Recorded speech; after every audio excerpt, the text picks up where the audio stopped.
Welcome to HQAF Radio. I'm Francis. And I'm Alana. And this is a show about two best friends. What was your hot take on the fanfic? Okay, so it's the same thing as the previous one, which is this is why children should not watch violent TV shows. Stop it. They're Oh all my God. so violent. I almost agree with Francis of 12-year-old Alana was kind of fucked up. Damn. And I love how I was like, wow, I didn't see that at all. Just because I think when I was 12, maybe I did think about fighting, but it wouldn't be something that I daydreamed about. I was really digging deep. Did I know torture? Did I understand the concept of being tortured for days on end? I just wanted to add that I'm so glad that baby Alana didn't use the word gorsh again, because it hurt my heart and mind and soul every time she read it. It was just so cheesy, even for a little kid. It's cheesy. Okay, ow first, but then second, LOL. I totally get it. Yeah. Was there even an instance of gosh in Sonic? No, it really did amp up to another level. I do have to say that it is an important elevation of this was that Sonic's powers were not duplicated in the movie, but it's actually a very astute take on it that he lost his powers. There's way more at stake with that. So good job, preteen Alana. It really heightened the tension of the story.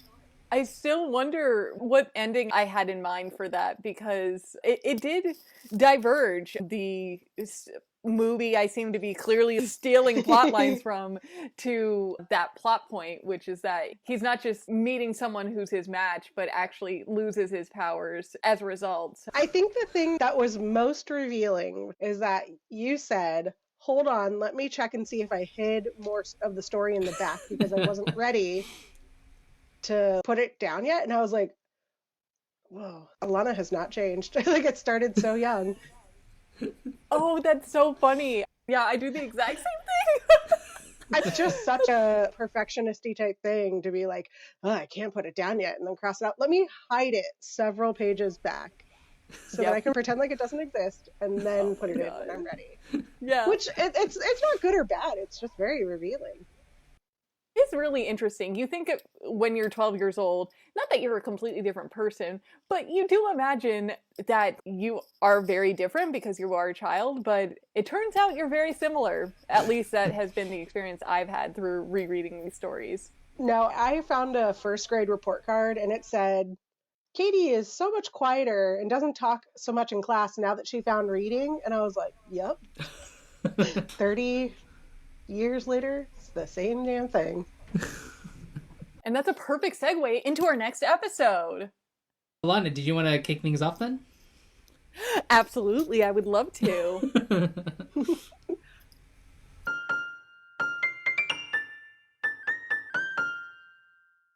Welcome back, everybody, to another episode of the Gratitude series, which I have yet to be part of because Francis went and stole the show with that great Chris episode. But today we're bringing in a very, very special guest, almost like a unofficial co-host at this point. It's Katharine. Hey, Katharine. Hey, Katharine. Oh, hi. I like that I can be at the end of the credits, it's and special guest, which means I get more money. We'll hook you up with that anchor money if we ever make enough to amount to cashing out. I wanted to take a moment first to talk about something that blows my mind and also doesn't blow my mind. And that is that Katharine recently got braces. Now, I remember when Katharine first told me that she was getting braces, I was upset for her because she's my friend and she was upset, and it's not necessarily the most uplifting news, right? And then she sent me a picture of herself in her braces, and I was just flabbergasted because she is the cutest person I have ever seen in braces, and it blew my mind. And I didn't just text her back saying, you are the cutest person in the world I've ever seen with braces, because I love her, even though I truly meant it when I said that. I was racking my brain trying to think, like, how is that possible? What is it about Katharine that just rocks the braces? And I think the reason is because Katharine just really owns anything that she's in. Like, she just commits to it and she kills it. And it's just truly her mentality that she brings to any situation that instantly makes it better. And I think that's a great way to kick off this gratitude episode, because I think it's definitely a mark of who she is as a person. She just goes in, when she sets her mind to something, she owns it, and she can just make it look fabulous and perfect and wonderful. I just love that about her. And I think it's just incredible. I wish I had that enthusiasm and passion when I was 12, because then I wouldn't have looked as horrible as I did. I thought you were going to say it's because I already have a big smile and now it's like 2 times as big. So, yeah, the more to love, right? Nah, girl, I have a big smile too, and I did not look that good. Oh, girl.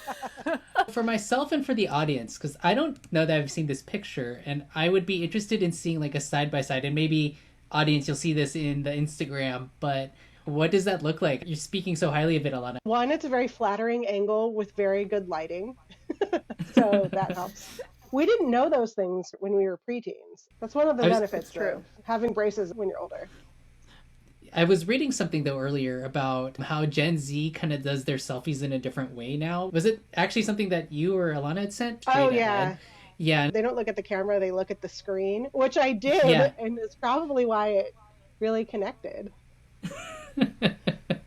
See, it's just so great. Katharine is just not only her energy about whatever situation or whatever she's committed to or what she's passionate about, but it's also just being a very well-informed individual. And that also just very much adds a positive energy to any situation, which is incredible. It's always good to be a well-informed individual in any big life situation you're going into. I only recently found out that you can do those things before making long-term life decisions.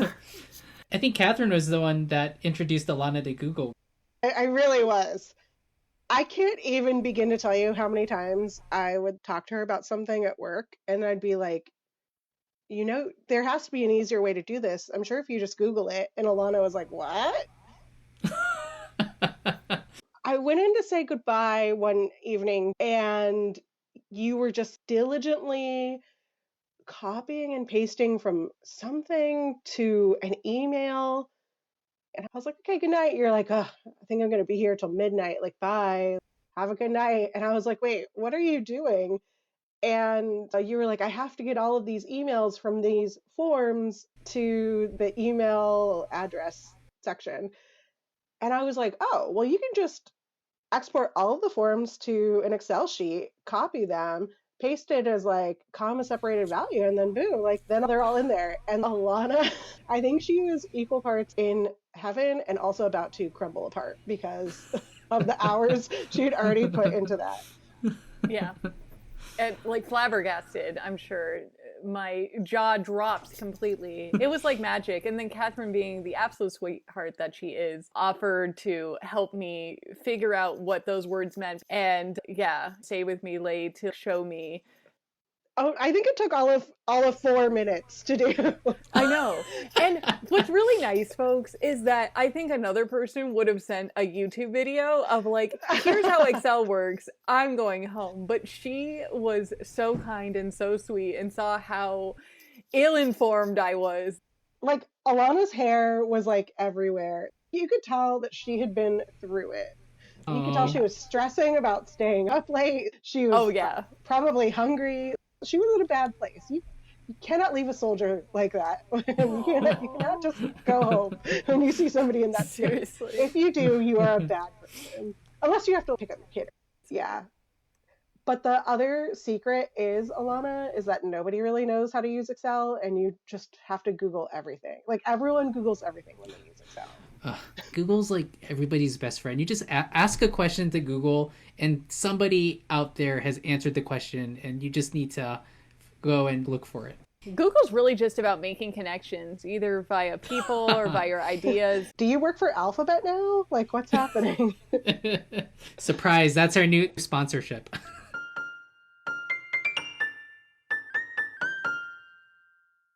Our first set of questions, we want to really delve into your childhood. My first question to you, what were your parents like? Let's see. My parents are very interesting because they are very different from each other. My dad has always been very conservative, and my mom was fairly liberal growing up.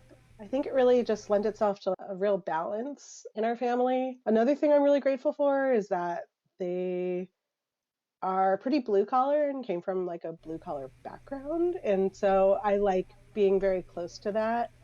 And I think it keeps me engaged with the reality of the United States that a lot of people in my social circles are not that close to. So, yeah, they're really super funny. My dad's side of the family, especially, are like very mischievous. They're like pranksters, and so is my mom's side of the family. So, I'm very mischievous. They're always trying to be the person that makes everyone laugh, except for it's horrible when there's like all of us together and they're all trying to do it. So, So it's just like a cacophony of jokes and pranks. everyone's trying to one up each other because we're all so competitive too. Yeah, and then I have one sister who's 4 years younger, and I always say that I just didn't really get to know her because we were never close enough in age to do stuff together. The only time we were in the same school was elementary school, and then it felt like she was much younger than me then. And then when she graduated college, she moved up to DC and we became very close. We're less so now, but we're still very important to each other. It's interesting at that age because it does feel like 4 years is a long time. If you're 4 years apart, middle school is like different from elementary school. Probably when you were a senior, she would have been a freshman. Like, No, I was a freshman in college when she was a freshman in high school. yeah, so it's like a completely different circle of people. And you're just not around the same life experiences. And you get much closer as you're older. Like, I've definitely seen that with my own siblings as well. Oh yeah, because your siblings, you guys all went to different colleges, right? And like even in different states or something, I feel like. Yeah, so we're all about 3 or 2 years apart from each other. So Donica and I are about 3 years apart. Donica and Alex are about 2 years apart. Actually, growing up, I was never super close to Alex. We did share like a lot of common interests, like video games, but there was always that rift of being 5 years apart. She felt like she was super young to me, like she could never understand the Yeah. life I was living. It wasn't until Yeah. we sort of got closer in age, she got married, I got married, that we became a lot closer because we have a lot of shared experiences now. We are able to appreciate the same sort of experiences now because of it. Do you have any favorite memories of your childhood? I loved going to my grandparents' pool and swimming. I'm like one of 36 cousins, first cousins. Like, Both my parents come from really big families. And when we went over to my grandparents' house, like usually a bunch of my cousins were there, my aunt and uncles who were so funny. It was just really fun. And my parents were very, very strict. So it was one of the few times they let their guard down a little bit. I also loved when, so my mom is from the Seattle area and we would go visit them. And every summer we would go to Seattle and I loved it. It still is totally my happy place. And we would go visit all of these old relatives who had big beautiful gardens, which I still love gardens to this day. And her side of the family is so funny and charming too. But yeah, plus not being in school, you get to have fun. And then there's like more cousins there that I could pal around with, which was fun. how were your parents strict? Like, in what way? My dad became like an evangelical Christian probably when I was in like first grade or so, and my mom Mhm. had always been religious. And I think when you become a late in life Christian, you tend to maybe overdo it a bit. There's a pretty strict like religious upbringing, but also I think they're both kind of anxious people, and so they're just really worried about something happening to us. There's a very like particular, how do I say this? There's growing up in Southern California in the 90s. there were a lot of very high profile kids getting kidnapped cases.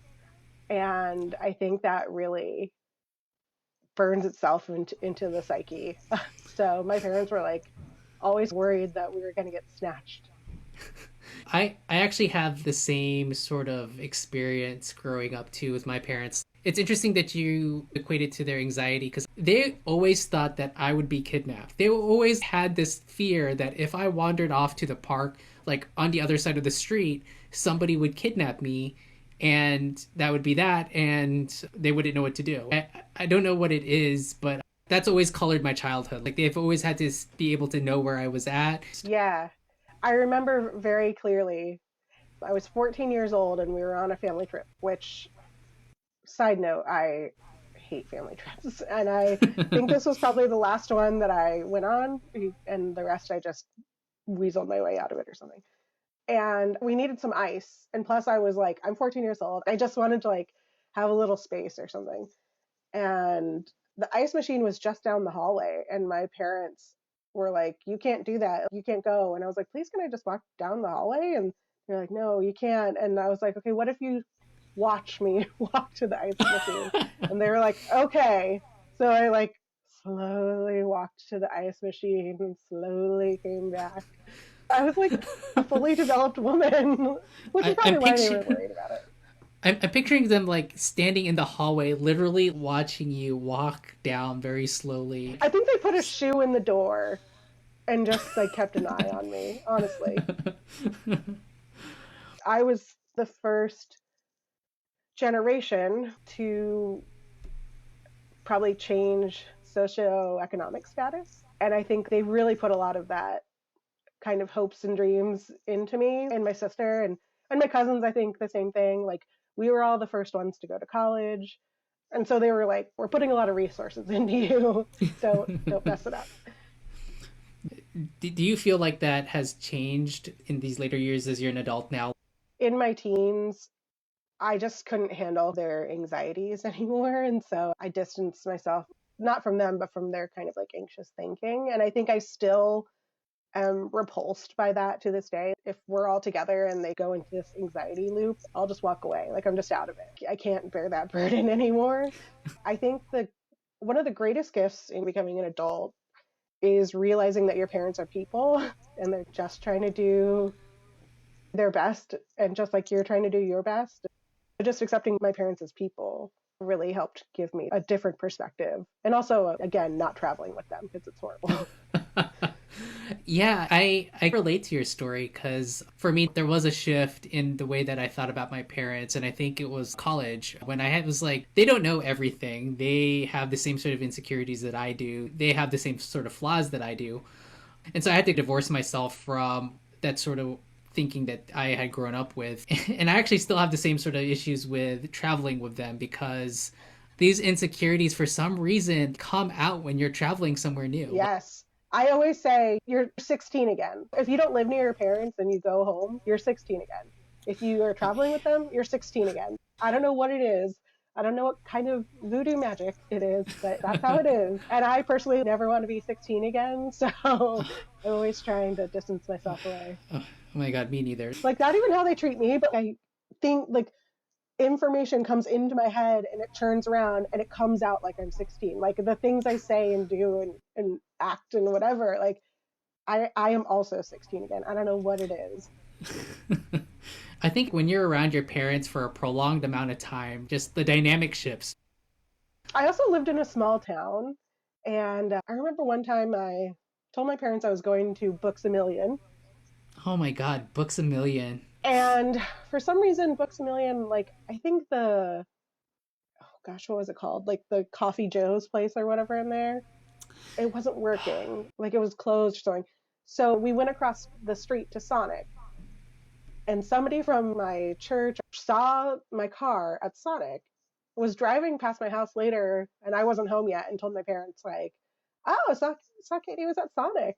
And I come home, my parents are like, well, you have a lot of explaining to do. And I was like, this is why I never tried to lie or push any buttons. Like I was not rebellious because I just knew I could not get away with it. I was a very goody two-shoes kid. Why was Sonic so egregious? because What was their... I told them I was going to Books a Million, and then I did not update them that I was going straight to Sonic. Oh my gosh. And if I was going to do that, where else was I going to go? No, I did not have a cell phone until I was a freshman in college, dude. This is the other difference between my sister and I, because um like, I don't want to be all kids nowadays, but my parents could not afford a cell phone for me. The only reason why I got one when I was a freshman was because they did not hear from me for like 2 months. They could not get a hold of me because they would call and leave me voicemails on the answering machine in my dorm room. Because yes, I am Yeah, but ancient. who checks that though? Did they... I would check it and then I would try and call them some other time. But I was always doing stuff. Like, I wasn't in my room, so they couldn't get a hold of Yeah. me. So finally they were like, we're getting you a cell phone. But my sister got a cell phone when she was like 14 or something. She got a car. She got to be on my parents' health insurance till she was 26. Like, you know. Younger siblings, am I right? Fuck them. I was just mad because when I first moved to DC, I was so broke. I got into a small amount of debt because I like was not making enough money to live. Like, Oh my gosh. Yeah, my parents gave my sisters free access to their credit card. They're just like... no. To this day, I am not allowed to go into my mother's purse. Like, certainly she would not give me her credit card. What did you think your life was going to be like when you were older? It's interesting because when I was younger, all I cared about was getting away. I just really wanted to know what freedom was like.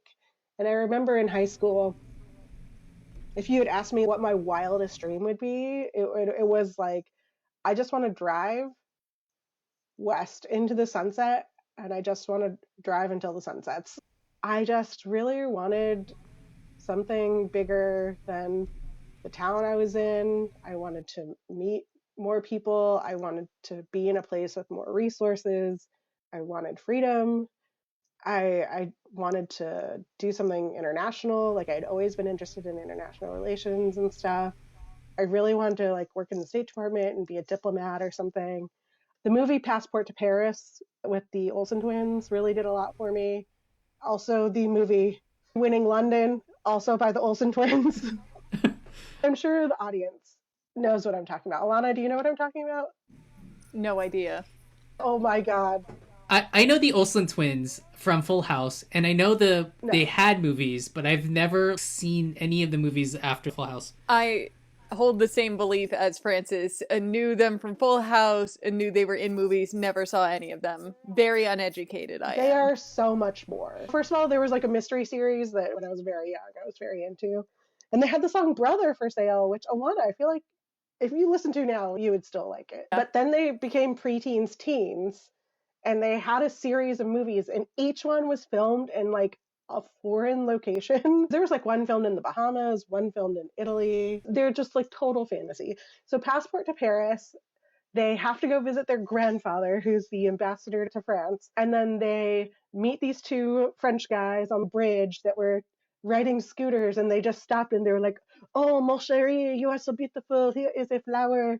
And then they just have these hijinks all around Paris and innocently pseudo kind of fall in love. And I think they like uncover some sort of scheme or whatever, and then they expose it. And then Winning London, this one's really good. They're in a Model UN competition, and their school is like in the finalists of the Model UN. So they go to London, and then one of them meets this guy from a rival school who's played by Jesse Spencer, who to this day is on my hall pass list. And they are competing against each other, like in debatey, like Model UN stuff. And then there's, of course, a montage where they just are running around London. And then ends up Jesse Spencer is the son of a lord, and they fall in love. 1000% have tried to find these movies recently because like they are so fundamental to this fantasy world that I wanted to live in. They sound honestly like subplots to your actual life, Katharine. Like, replace Olsen twins with you, and I feel like that's a life you would have lived. That's the best compliment anyone has ever given me, ever. Someday when you actually do have a summer party with me, Alana, which I'm not going to hold my breath on that ever happening, but We will watch these movies because they were like the fundamental slumber party movies. It sounds like your idea of freedom when you were younger involved travel to a foreign land and then also hijinks with a cute boy. Yeah, yeah.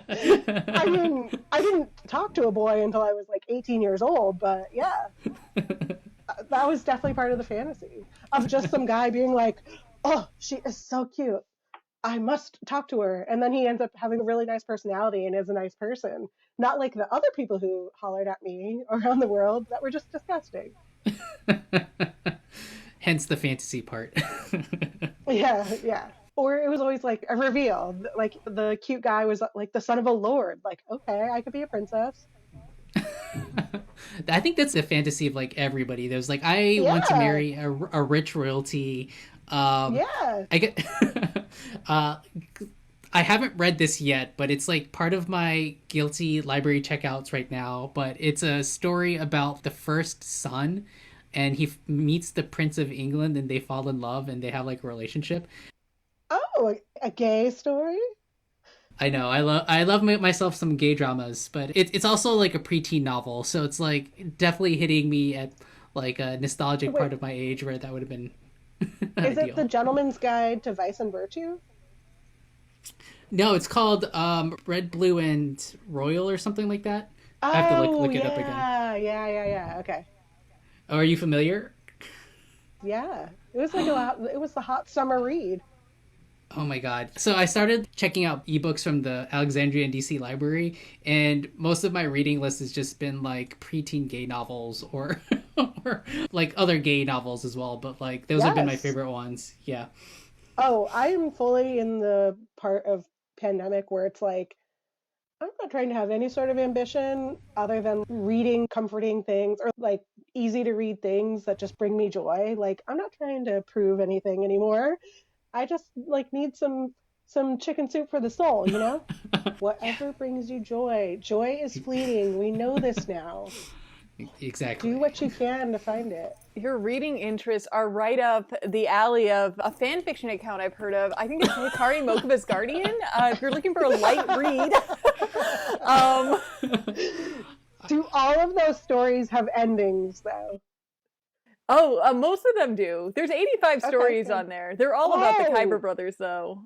Yeah, it's from 10 plus. Oh, I'm not good at math, but 2004, 2003 till now, all of the fan fictions ever Oh my are up god, on that's like there. 16 years ago, right?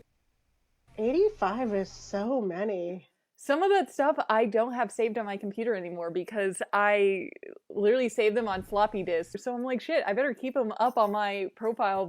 I guess I could copy paste them into a Word doc and then save it myself and save myself the embarrassment. But it No. leans too much into my own personal brand. You like having them up there. I do. I like being that lady that has 85 stories about exactly two characters from the same universe. So what you're saying is they are your Olsen twins.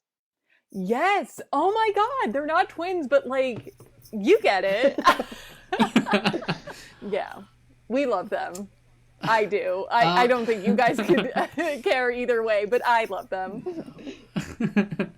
I don't know who they are, but okay. that's all we need to know.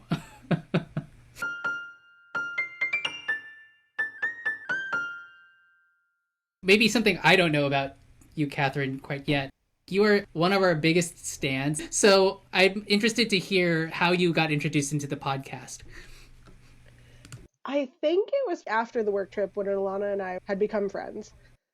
And she mentioned that another coworker of ours had listened to her podcast, and I was like, record scratch, like, stop, what? And at that point, Francis, I had only known you from her work bridal shower.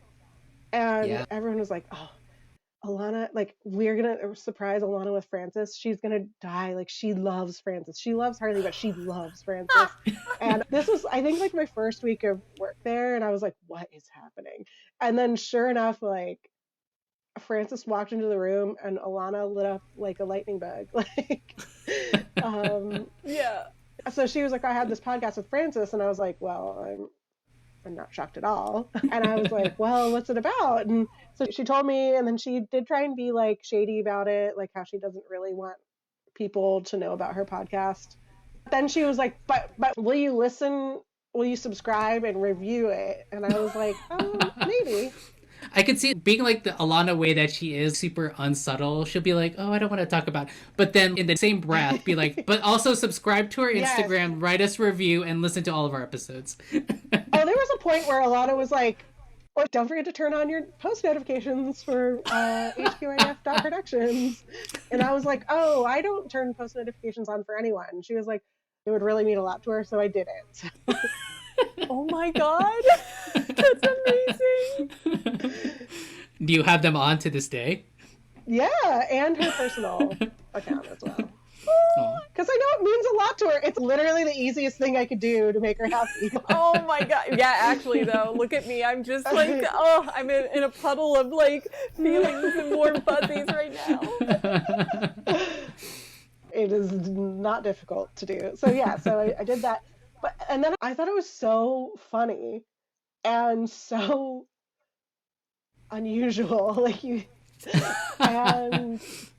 and they were short too. So they were like 20 minutes or something. So I could listen to them while I was getting ready in the morning, whatever. And it really did feel like I was hanging out with you guys. Aw. This was like back in the day, because like we don't have short episodes anymore. No, now that you have a fan, you're like, you have to cater to our audience members. Hell yeah, we do. But yeah, I just really liked how you guys are always experimenting. You could just tell that you enjoyed this like creative exploration of your friendship. And that was, really enjoyable to listen to.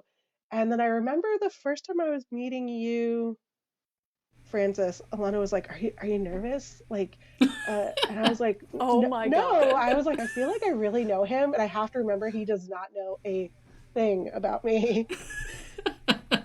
Well, like, I knew about you, Katharine, but like I had to be a little bit more, I wouldn't say guarded, but like she just has a history of like whenever she really likes something, she really likes something. And so, or whenever she feels whenever she feels her emotions about something or someone, she really feels them. And so you have to take that and just be like, okay, Katharine's a really cool person, but is she what Alana is saying? Like, I don't want to like come in with a completely different set of expectations and just be completely disappointed. But she talked very highly of you beforehand and was super excited that we had a podcast fan, and was just like super nervous actually about the meeting. Actually, I remember she was just like kind of giddy about it. It was like a crossover episode of like my two favorite shows. Literally, that's how it was. Of course, another chapter in like my life is an anime manga. So yes, I was very excited. Yeah, I was like, okay, I have to remember to be cool though, because again, I am a complete stranger to this man. What has been your favorite memory of the podcast? Yeah, I like that you guys are willing to just show the breadth of your love for each other, and also that you allow each other to be dirtbags. Or like when Alana's like, Francis, do you have a story to tell? You can just tell that she like loves to hear the story for the 50th time. Like this, or no, maybe no, actually no, not the 50th time, for the first time, because you guys like hold off telling each other things until the podcast, and that's why we don't know what happened in Spain. Oh my God, literally something's happening this week that I was like, Francis, do you want me to tell you what's happening, or do you want to hear the whole story on the podcast? I'm like, this is a journey, Francis, there's so many twists and turns, I can't wait to tell you. He's like, no, save it, I want to hear the whole story. I made that note because I appreciate that the excitement goes both ways. I love hearing the story for the first time, and then I love like having a friend that also feels the same way, is just as excited to hear the story. That's one of the wonderful things about having Alana as your friend, is you can tell her a story and you know that she truly feels something about it. Like she's in it with you, you know? Well, and I will say, Katharine, I appreciate you as like a friend and a follower of the podcast, because it's like there's not a lot of people that know the inner workings of the podcast that like isn't a host, like that isn't actually building the content. You're just like in it as a fan, and as somebody that's like I don't know, like I really do find the podcast is like really great creative outlet. Like I was just telling Alana earlier, I know editing seems like a lot of work, but it's something that I enjoy. Like it's a great way for me to express myself. And for somebody to really appreciate the efforts that we put into it as a listener, as like somebody that just loves listening to it, it brings a certain sense of like satisfaction. Even if it's just you listening to it and like showering us with that kind of praise, like it's really great to hear it. Just because Alana and I do put a lot of effort into it. So, But it's also so funny that Alana is not worried about seeming, I don't know if it's like foolish or something. Like when Harley said that Alana's funniest things that she does are things that she does not do on purpose. It's totally true. Very true. And it's so funny. She just has no ego about it. And then that's really refreshing because I feel like people are really in their heads around here. Yeah, no, like embarrassment is not something that I feel a lot, but when I do feel it, it is about the most menial, dumb things that like most people aren't embarrassed about, but it's like the once every 10 years that I'm like, wow, that was embarrassing. I also like my retroactive embarrassment. Like I don't realize something is embarrassing till a week later, and then I'm like, oh man, now I'm embarrassed. You totally do have retroactive embarrassment. It's so silly. And then at that point, it's just like funny. The other thing I really like is that you let me live text you my thoughts while for like things that I find funny. And so that's what really keeps me in it. It's because, I have that direct connection to the host, or I can just tell you guys all of my thoughts and feelings while listening to the episode. And that's the good stuff. Not only is it great to have a fan, but it's also great to what you were just saying, Katharine, to have someone to provide us with feedback. I am someone who craves feedback. I love improving my art, even if my art and my brand is being shitty. But honestly, we've been on top of it mostly because of Francis, not because of me. I'm learning new things every day about marketing. Like I'm in marketing. So that's embarrassing and funny. But I appreciate, and I know Francis appreciates too, not only that you're a fan, but also that you're willing and you take the time to give us feedback, because I think us as creators appreciate that. We're always looking for new episode ideas and new ways to make it interesting, and so we appreciate you facilitating that and keeping us going with that. Oh, thank you. I cannot wait for the merch.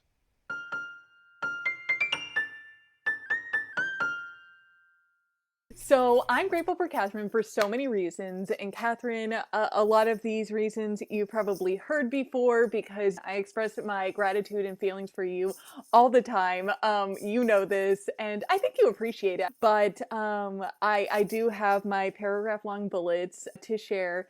So one thing that I'm grateful for Katharine is that she's shown me a whole new world. I mean, between the Google and the shoes and like literally everything. I mean, that's just something I deeply appreciate about her, that she's always steering me in the right direction, and her constructive criticism always comes from a loving place, and one that truly wants to see me flourish and not see me wear tennis shoes for the rest of my life. And like, I appreciate that because I'm 30 now and that's embarrassing, especially coming from a place where I had friends that didn't always have like the best interest for me, and it was just always very apparent, and that kind of leads into my next bullet point about Katharine that I really appreciate, is that she's a super great friend. I mean, she's just always very considerate and wants the best for her friends. And when you're friends with her, you just feel it and you know it. And she can read a room very well. One of my favorite Catherine Corcoran quotes is that she knows how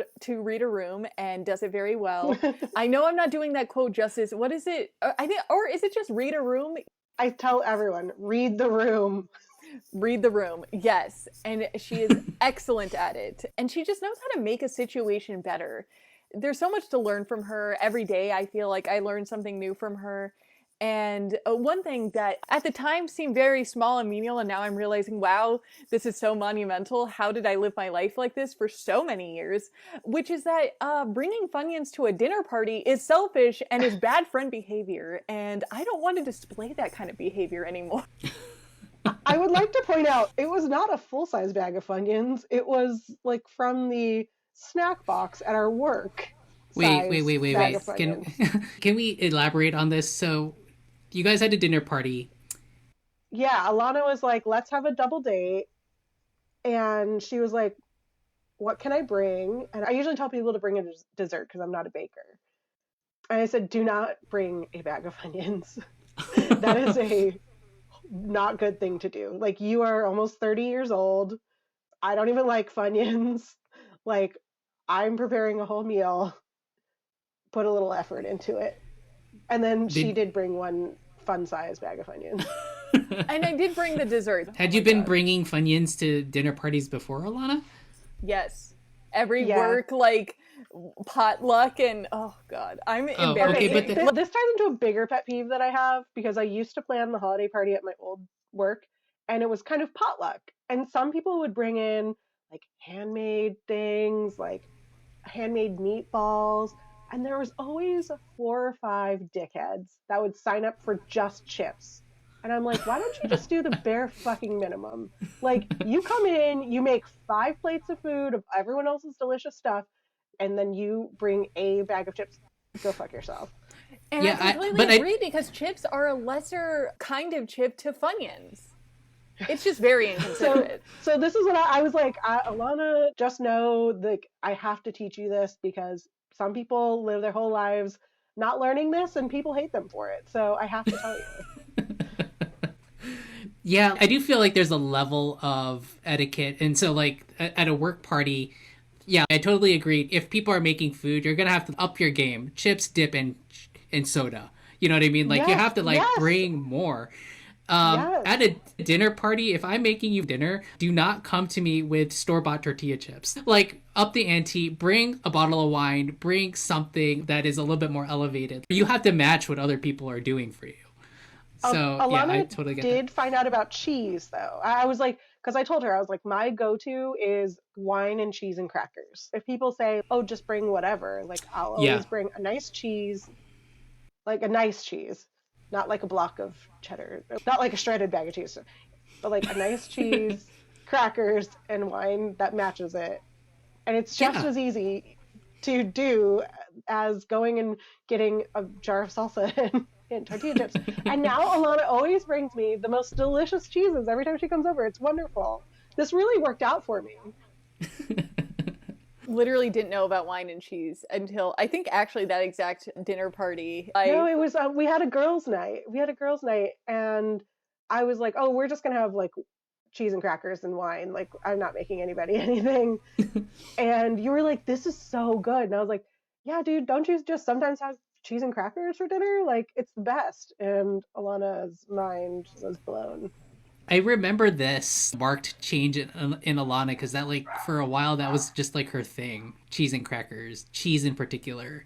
I forget when, but you shifted Alana, where you just like learned about it, and that was your jam. I think it still is your jam, but absolutely, yeah. It's definitely ties back to my personality, where I'm all in. When I discover something I like, that's it, baby. That is part of who I am as a person at a fundamental level. It's insane. And actually that leads me into my next point, which is that one of my favorite things about Katharine is that she is also very passionate. And I love that about her. Passionate, intense. Yes, but it's infectious. I love being passionate about things, and you do too. And then you just care so deeply about many things. And the people around you, when we witness that passion, it makes us all want to be passionate about those things. It just makes me really excited as a friend and as a side character to your main character plotline, because I just think you're very passionate about wonderful things, and I can't wait to see where your passion takes you. No, I really feel like I'm constantly fighting. I just don't believe in doing things because you've just always done them or not done them. I think it's not too late to start something. If there's a better way to do something, then do it if it's better for you. One of our coworkers said I had the best fashion sense at our work, and I really appreciate that. But I think it's because I only wear things that I'm comfortable in. Like, if I put on a shirt and I'm not comfortable, it immediately goes into the donation file. I just have no bandwidth for things that do not bring me joy. I think that's a good philosophy in life in general. And not to say just get rid of anything that you don't like. Like, that's not it. Yeah, I love that. And then my last point is actually short, but I think it goes without saying that the other thing that I'm very appreciative and grateful for is the fact that you are so funny. Oh my god, your text game is on point, and I tell you this all the time, and I'm always texting back the laughing emoji that the Gen Z people say old people use now, but I don't care because I love laughing, and so I like surrounding myself with people that make me laugh, and I think I have a really great crew here. Comedy Central ain't got nothing on my friend group, and I'm just so happy about that. I always tell Alana that the reason why I'm so good at the chat game is because I'm the AOL Instant Messenger generation. I did not talk to a boy in real life, but I definitely chatted them up. People I knew, not strangers. I remember Instant and Messenger and the status messages that you put up. Like, if you had, like, you had to have the perfectly crafted one or the right song lyrics. And, oh my god. Did you ever see, like, Pen 15? And they have, like, a great, like, little segment about, like, choosing your own screen name. Yes, I love Pen 15. Like that, because that's like the exact same age that I am. And having to like go to your computer in the living room and dial up and stuff. Yeah, I love it. Although they're like way more, I don't know, interesting than I ever was. Because like I just went to church and went to school and like that's it. Okay, except I also had AOL, and I'm not as funny as either of you. So what happened there, guys? Like, I remember the away messages. I remember all of this. I'm not a comedic genius over here. So, like, what's wrong? What did I miss? Oh, was it Google? Was it on Google? No. Did I miss something? Well, you probably only like 3 songs at that time. So, of course, you weren't thinking about putting, like, the right song lyrics in there or anything. I have an away message, I'm a dirtbag story, I can tell you real quick. Oh, yeah. Which is because I was like such a late bloomer and had basically no social skills. When I went to college, I met my first boyfriend in a Christian group as I had prayed over for so long. And I come to find out I actually didn't really like him. I just liked the idea of him, and I slightly invented ghosting where I just talked to him less and less frequently, and then I put up a Carole King away message of it's too late. And he sent me a chat that was like, do we need to talk about something? Oh my god. And I was like, yes, we're done. And then I just disappeared out of his life. What a queen! I love that. That's some shit I would do. If I like to this day think about writing to him to be like, I'm sorry, I was a young idiot. You didn't deserve that, and I was a coward, and I didn't know how peopling worked. So I'm sorry. Oh my gosh, those were the days, though. Passive aggressive away message. I know.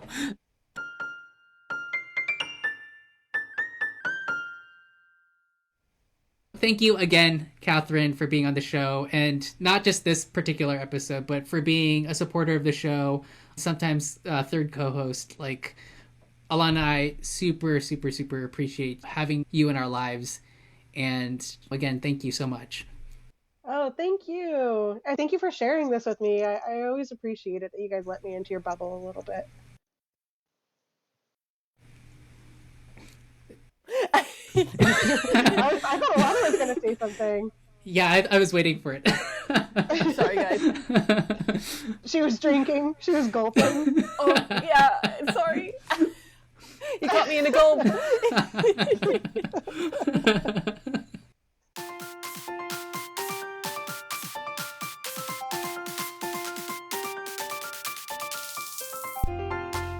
That's the end of our show. I'm Alana. And I'm Francis.